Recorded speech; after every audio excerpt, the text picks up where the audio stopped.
Hello, everybody. Welcome to the latest edition of Plans What's the Tea, a podcast where we talk about what is going on in Nevada, government, and with local Nevadans.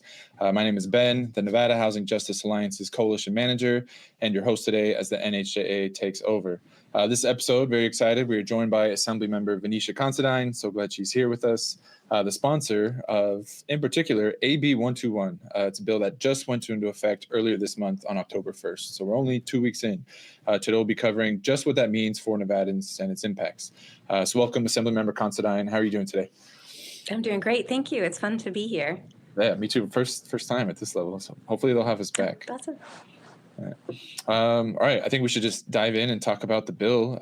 So as like a brief explainer, what does the new law do and what does that mean for Nevadans? Well, first, I want to give a shout out to Assembly District 18. It's the Assembly District that I get to represent. It's on the southeast side of Las Vegas, and I'm lucky to represent them. And this bill, the idea of this bill came from where I live, in the area where I live. And this bill, what's now AB 121, I had brought originally in the previous legislative session, but it was vetoed by the governor. It was passed both times by the Assembly and by the Senate. But this time we got it through. It was signed by the governor. It goes into effect, or went into effect, on October 1st of this year. And the main thing that it does, the main reason why this bill came forward with everybody's work, is that if you are a renter, you need to know what your rent is every month. And for some reason, I don't know when exactly it happened over the last dozen or so years, rent just became this, we're just going to throw out a number. And then when it's time for you to pay your rent, we're just going to throw out another number. And we're going to send you, some sort of document, or on your app, it'll look like it's some sort of accounting ledger listing things like luxury fee, key fee, water 1, water 2, all of these different things. And then instead of you paying $1,200, you're paying $1,450. And I just think that's deceptive. It's deceitful in many ways, and it's unfair when, working folks need to know how much they're paying in rent every month. So that was, the initial reason for this bill. And that's what has been passed, is now your rent is one number.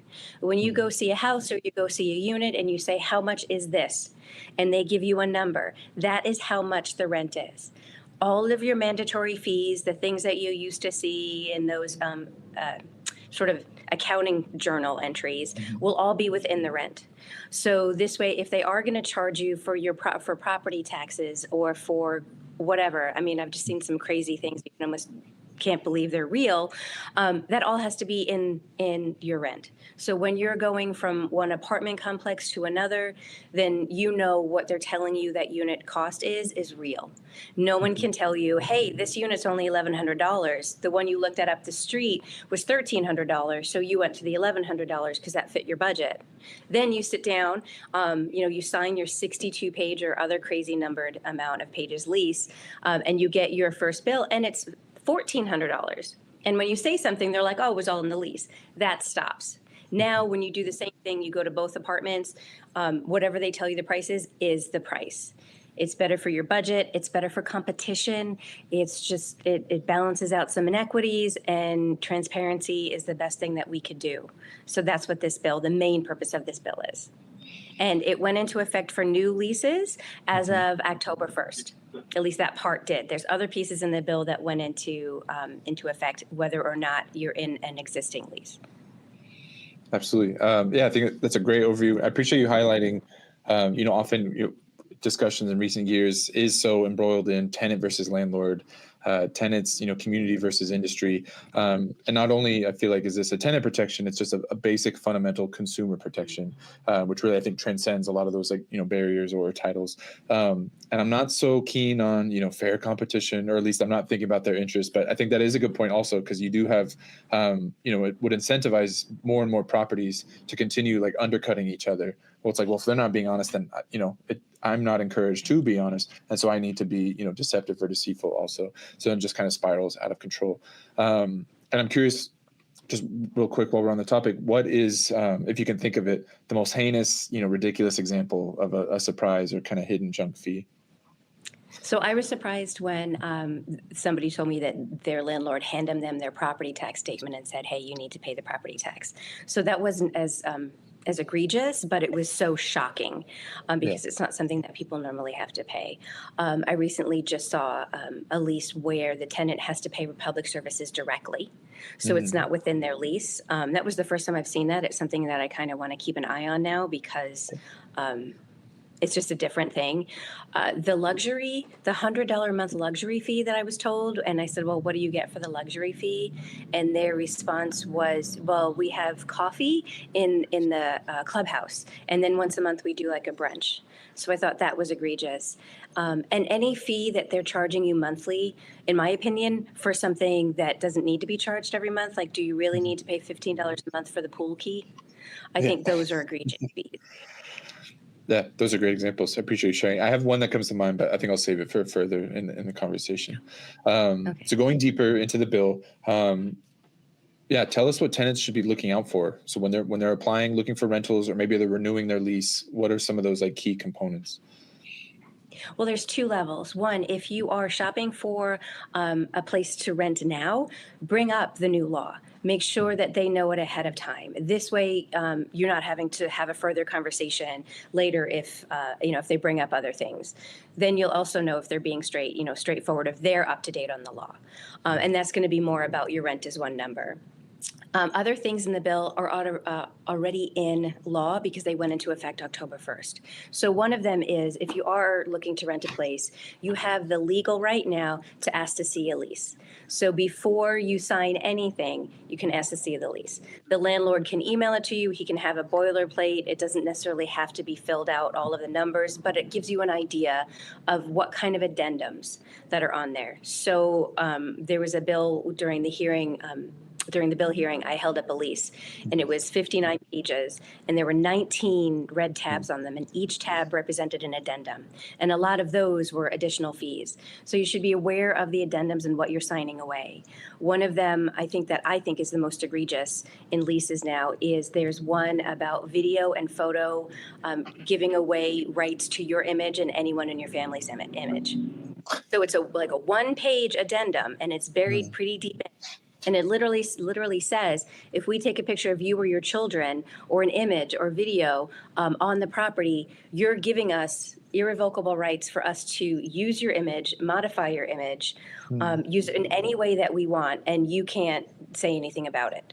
There's some small print later on that says, oh, you can get out of it, but up or higher, it says it's not revocable. And I think I can tell that people don't read their leases because that's just egregious. No one would agree to, you're going to take a picture of my child on a swing and manipulate it and do whatever you want with it and put it on the internet or your ads or whatever, and there's nothing I can do about it. But that is something that's in lease.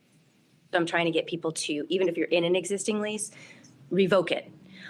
Because I think if enough people start revoking it or bringing it up, they'll stop putting that in there because these are endless. So if they take a picture of your child 30 years from now, that could come back somewhere. Like it's crazy to me. So you can take a look at that lease before you ever do anything. Also, if you put down credit and application fees and the unit is rented before they've run your background check or your credit application fee, they have to give you that money back. I've been asked repeatedly, well, how do you know? The one thing I could say is if they've run your credit report, ask them for a copy of it. You paid for it, you might as well get, a copy of your credit report. So that's helpful. And also if they've done some sort of a background check or whatever those fees are for, ask for it. If they don't have it, chances are they should be giving you your money back. Also, they can't charge you any additional application fees or credit fees if there's a minor in the unit or in the house that is, like a child. They can't charge it. That, I don't know how that ever happened to begin with. I think those are pretty much, let's see if I forgot anything. Credits, easy. Oh, and the easy way to pay. So the other huge issue that I kept hearing was you had to pay your rent. Back in the day, you could go and write a check to your landlord, put it in the mail or go to the office and drop it off. And somehow that just stopped. And suddenly they were requiring you to use their app. And if you use their app, then they were requiring you through the app to pay a fee to pay your rent. Or you just hand over, your bank information, your routing number, all of that to some unknown third party. And, we're in a state where everybody's information is getting scraped and stolen. But they want you to do that. And they say that makes it free. So now, as of October 1st, no matter if you're in a lease or not, they have to have one free way to pay the rent. You can still pay it by credit card if you want to pay the fees. You can still pay it by debit card if you want to pay the fees. All of those options are still there, but there must be at least one way where you are not, you're making the choice to find a way to pay it without paying a fee. So that would be a check. Yeah. If you want to pay it by money order, this is a question I've gotten. If you want to pay it by money order, you're choosing to get the money order, then you have to pay a fee to get a money order. So the idea is the landlord's not giving you a requirement where you have to pay something. Right. Yeah. All those went into effect on October 1st. Which is huge. I think really just all three components of it really illustrate. I think it's like such a beautifully like designed bill. It covers like the whole experience of the rental process. So when we go out and to secure an apartment or unit, and we sign that lease dictating the terms, and then how we pay our rent each month. So I feel like really comprehensive. And I just want to, I guess, add while we're on the topic, feels so important. I think I'll speak from my experience, in June during the wave of vetoes, and you kind of feel the pit in your stomach and you're disappointed and it feels like a sunk cost and not sure, what the impact is, what was won, what was gained. And then as, from the end of session to the bill coming into effect October 1st, really sitting with and thinking about grounding in everything that it does. There's might be some folks I talk to in this advocacy and say, oh, well, we don't do that. I was like, cool, well, then great. Like you're an outlier, like you're a good-natured landlord or whoever, but you cannot deny that these practices do take place and do exist. And to the way I think your bill is able to raise the floor for folks to ensure, again, under these three key terms, that like this cannot happen or they are guaranteed these protections is just, so fantastic. So let's keep diving in. If I can add to that.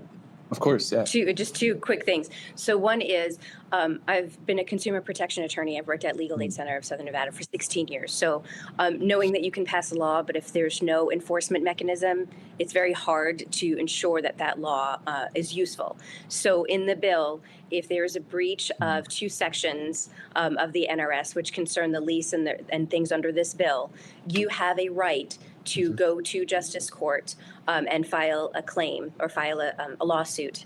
And that is a minimum of $250 damages plus any other fees that the court deems justified. So there is a way. Yes, you do have to enforce your own rights in this situation, but there's a civil law self-help center in the Regional Justice Center. They have all the fill-in-the-blank forms. People will help you all the way through it. And if people are doing this, if landlords are doing it, especially corporate landlords, we need to get that pushback as soon as we can so that practice stops for people who aren't aware of this law.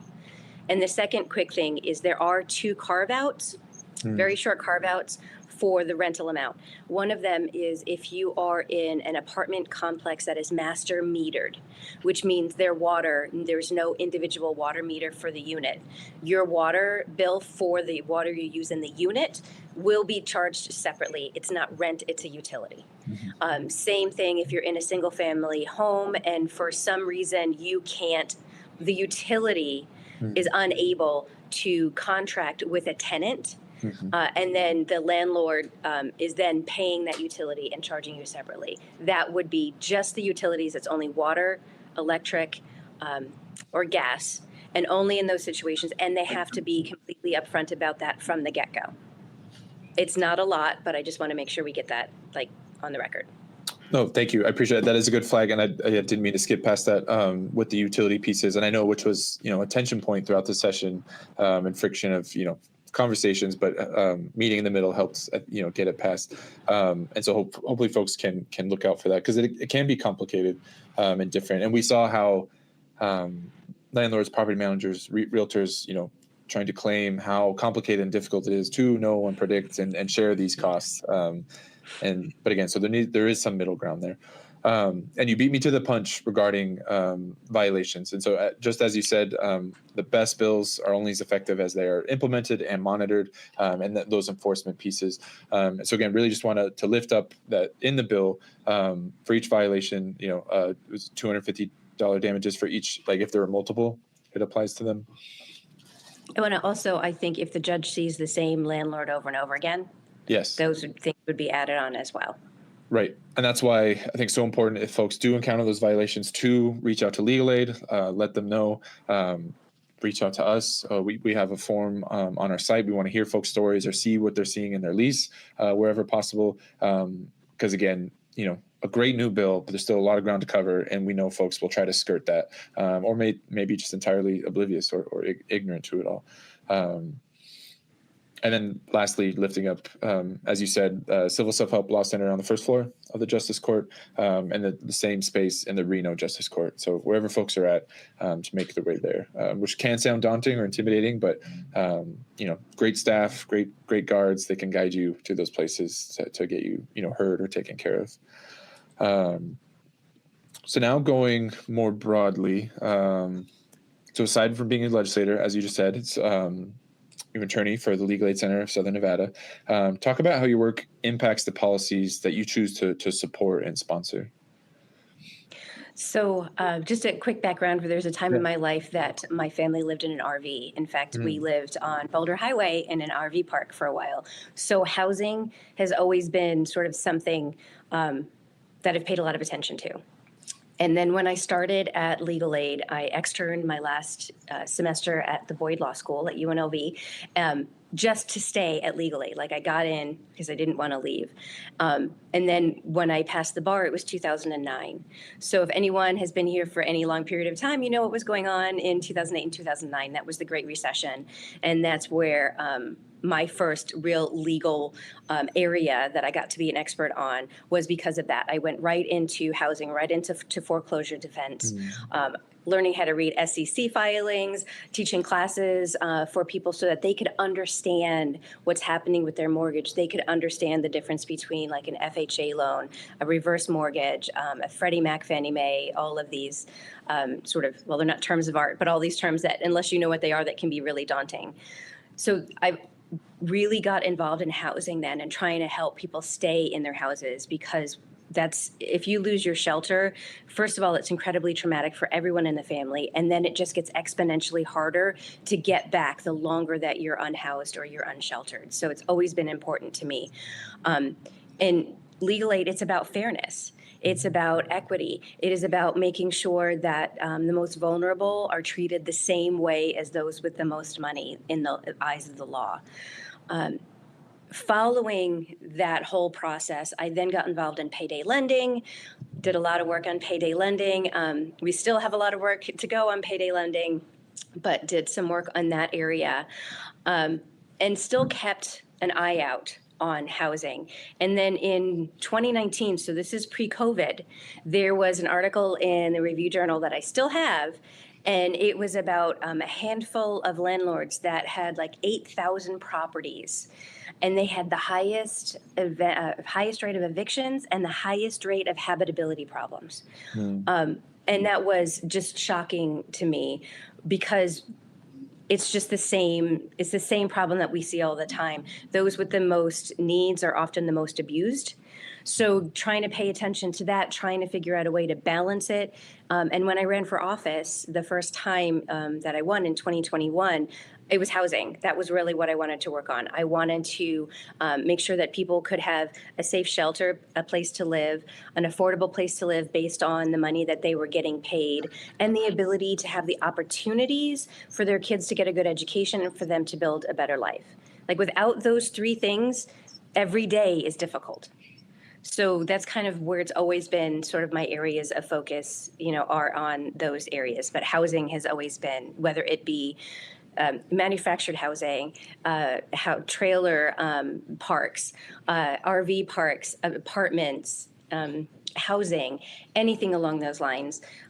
Sometimes it's complicated purposely to harm people. And my goal in life is to make that, undo that. Yeah, that's incredible. That was a long answer. No, not at all. I appreciate you highlighting, your, both impressive, but also like deeply important career. I think you named so many important issues that I think we've seen either be impacted or be at risk in recent years. Think about, I think it was the foreclosure mediation program that could have lost its funding, which is like super imperative. Payday lending, which had its own moment this week, and I need to follow up on that hearing to see what happened on Tuesday morning. And then thinking about in 2021, which I think is a really important year. So not quite post-COVID, whatever that means, but we're still in the middle of it, but things were trying to return to normalcy, where housing was at the forefront. And we saw that snapshot of what was possible, how quick and easy to have like sweeping protections, but those were temporary. And then a lot of the more lasting, permanent, like structural change, how quickly and immediately those got like struck down, in particular that year, which is tough. And then I think fast forwarding, and again, through your work and some of your peers, continuing to put, housing and tenant protections and so on at the forefront. And so it is more commonplace. And if you're not talking about it or championing it, then you're going to be left behind. And not for political points, but to serve our community, to protect folks who are more, cost burden than ever and straddling that line and facing displacement. So aside from AB 121, thinking about this year, this legislative session, if you want to highlight other bills that you sponsored and kind of what was their outcomes. I think you had another signature. I don't know if it was 112 or 211. Maybe it was 211. But in any case, yes. So highlight your work, please. Okay, so we'll start with the ones that didn't get vetoed. Sure. So 211 came out of sort of the same pool of housing and all those other issues. There are some landlords at apartment complexes specifically that are either just an absentee landlord because they don't live here, they live in another country, they live in another state, or they're just not interested in actually being a landlord, just sort of getting the money for being a landlord. I mean, there's a ton of good landlords out there. I don't need to make laws for them. This is for the ones that for one reason or another aren't being or following the requirements that you should if you're a good business person. If you're a good business person, you should be doing everything to ensure that your business is up to standard. So AB 211 is the result of apartment complexes that landlords aren't fixing things. And I don't mean like, maybe a door's, hanging off sideways or something like that. I'm talking about, significant broken windows, wires hanging from the ceiling, the water not working, electricity not working, or live wires. Someone actually at a meeting with you all a few months ago showed me pictures where they went into an apartment and the plug had been burned. It was still black from being on fire. That is completely unsafe. That is against code. It is substandard. Well, when you have landlords who take that to an extreme, where they, the people that they take for tenants are people that they feel like they can abuse, that don't have any place else to go, and they just sort of make sure that they get the rent every month, but they don't fill in an empty pool. They don't make sure that their air conditioning works in the middle of the summer. Those incredibly egregious health and safety code violations. That's what this bill is for. So what AB 211 says is, in a situation that egregious, it has to be egregious, where the landlord is not doing anything to fix the situation and is still taking rent, that the county, a city, certain entities can actually file a complaint with the district court to say, hey, district court, this landlord is not responding to code enforcement. They're not doing what they're supposed to do. We are asking you to make a decision whether or not to put this property into receivership. The receivership is sort of like temporarily somebody else oversees the property. And then a receiver is appointed. They would still take in the rents, but they would actually make all the fixes to the property that need to be done. If once it's all fixed up, if the landlord wants that property back, they get it back. They have to keep it up to code. If there are still things that need to be paid off, the landlord has to pay it off. So it's not like we're stealing anybody's property. We're not, doing anything unconstitutional. But for really, really egregious cases where the county, the city cannot make a landlord do their job, then you know what? Then somebody else will. Then we have a backstop where that will be fixed, because in our community, especially in Clark County, and I believe in Reno as well, housing's short to come by, especially affordable places to live. And when you have places that can be fixed and can be up to code, and you can have people that are living there in a healthy and safe environment, because they don't have any other options, because there's no other places to afford, then it's somewhat our responsibility to enforce the laws. And that's what that bill does. So it'll take something where a landlord won't fix it, they'll fix it, people can still, live there throughout the fixing, or they have the first right to come back once it is fixed. And then we have more places that are good, solid places for people to live. And same thing with the last, with the other bill. The idea is if the law is there and is enforced, it will make others pay attention to it and then just step up anyway.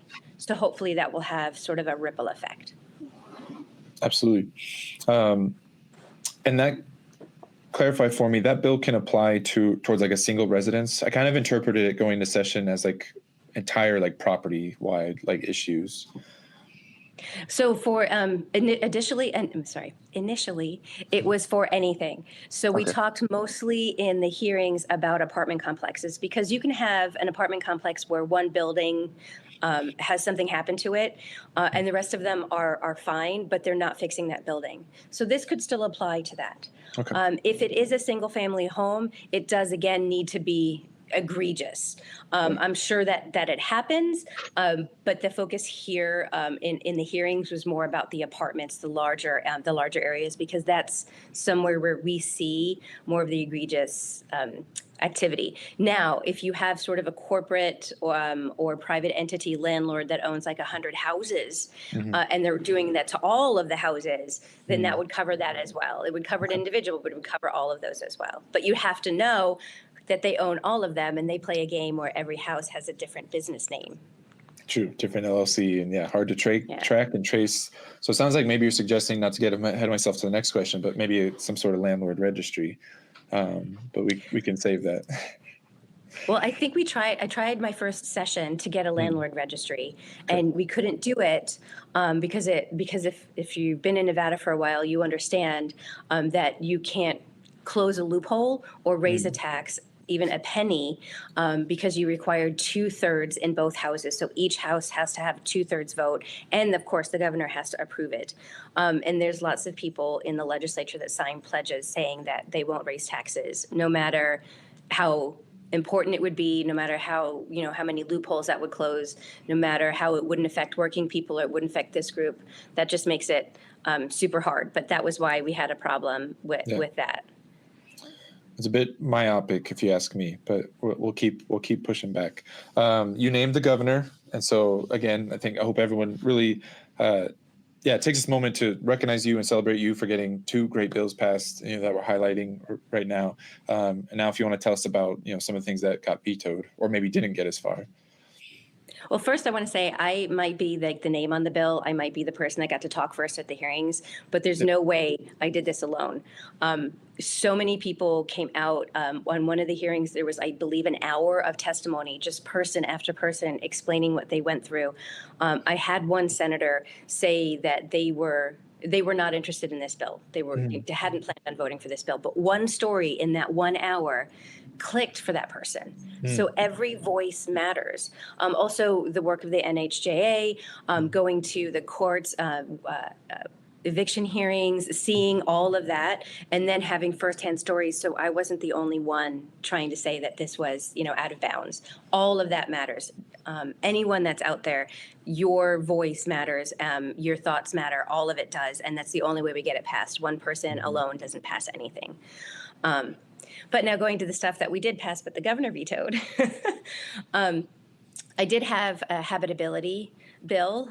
So essentially, if you are a renter and like your air conditioning breaks in July and your landlord hasn't fixed it in weeks, our current system is opaque, it's backwards, it's incredibly hard for people to just know off the top of their heads.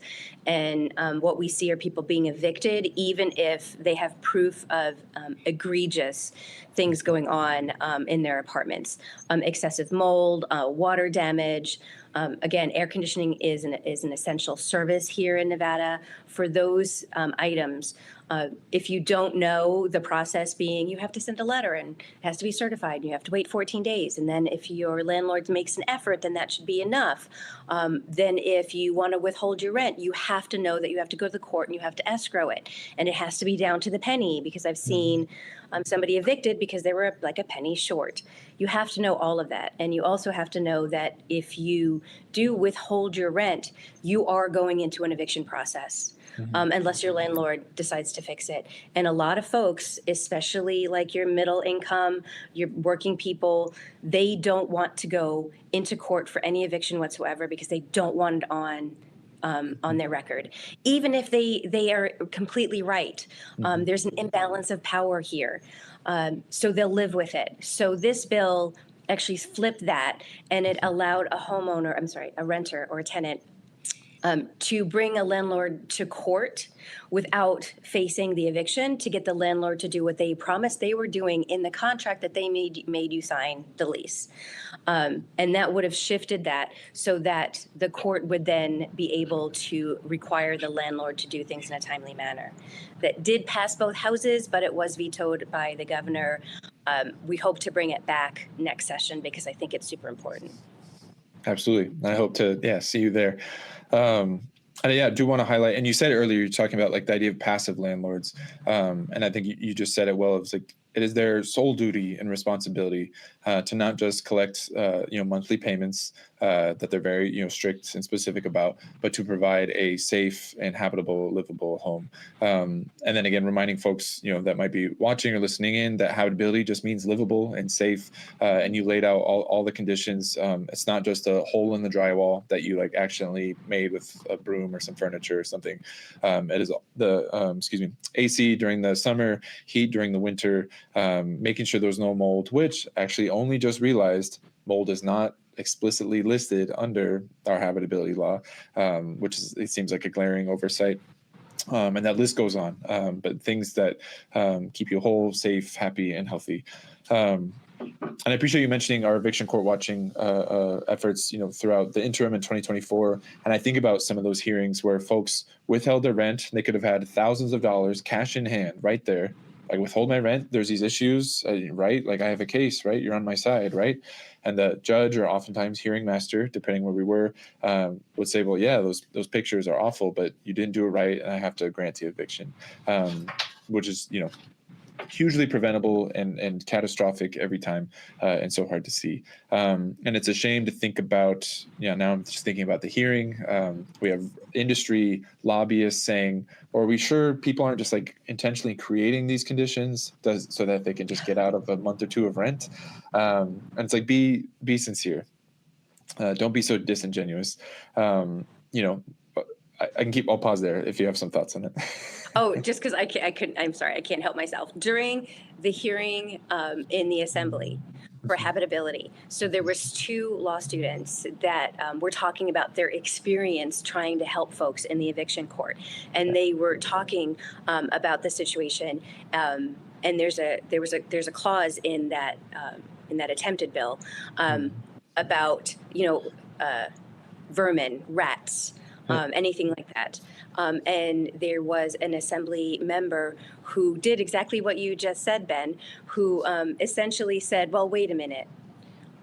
So if you allowed somebody to, to be able to leave their apartment because there's a rat problem or because there's a roach problem, wouldn't that also mean that there could be tenants who would just like bring in roaches or rats in order to get out of their lease? And that was, I'm paraphrasing, but that was literally a question. And that always makes me pause for a minute, because it always seems like, even though there's supposed to be 2 equal parties to that contract and that lease, it seems like the way Nevada law has handled that is that all of the benefits accrue to the landlord and all of the responsibilities accrue to the tenant. And the landlord is automatically believed and the tenant is automatically suspect, even though only one of them goes through a credit check and a background check and an application fee process, and that's the tenant. And I've always kind of thought that again, is one of the inequalities that I try to work on and kind of try to point out. Yeah. And I think hoping, as the tides shift, or as we broaden our, coalitions and collaboration, that that it's not just industry and experts and lawyers and lobbyists and even legislators that are taken seriously, but also advocates and impacted community members themselves. Because it's weird, as you said, to be gaslit, on the spot. Like, are you sure that happened? And it's like, well, I'm telling you my experience. And I know we've talked about the mold being painted over instead of actually being removed, many times, and a whole host of issues. And I'll connect that to the work that we're briefly doing right now in the interim, is that even though that bill was vetoed, and again the opaque, difficult system, it's really important that folks know how to navigate it when they have to, and so trying to work on that outreach and that education and empowering folks with that know your rights training. Meanwhile, problem properties continue to pop up where you're not just having the anecdotal, incidental, individual problems, but structural, property-wide issues of no water, no mold, no this or that. Again, the list goes on. And it's not, scare tactics. It's just the horror stories are real, and it's folks that don't know they have recourse or the way out of that. And that's where I think our work comes in through the canvassing and the organizing and outreach, and then Legal Aid, your work and Legal Aid's work as providers. And so I just hope, continue working on that, and excited for 27, even though it's far away and rapidly approaching. So thinking about 27, you've named some a little bit, but what else would you like to bring back? Are there things you'd like to build on for AB 121, or any ideas that you can share? I'm trying to see, I have a lot of people reaching out to me. And if anyone out there has a question or they're not sure, they do have issues. You have Nevada Legal Services, you have Legal Aid Center of Southern Nevada, you have your own legislative representatives, whoever your assembly person or your senator is, or me. You can reach out to any of us, all of us, the services and the individuals. This is our job. And your voices help push the narrative as to what we pass. What is it? The squeaky oil gets the wheel. No, wait, sorry. Yeah. Wow. The squeaky wheel gets the oil. Something like that. So that's kind of what I want to push out there. But other things that I want to work on in the same sort of genre is to an earlier point that was made earlier. There's this corporate landlord process that's been going on since the Great Recession, when especially here, private equity and hedge funds bought like houses by the blocks. And what they're doing is they're giving majority-wise, they're giving them each their own LLC. So if you go on the assessor's page to look up a house that a tenant is renting, the owner could say like 123 Main Street LLC.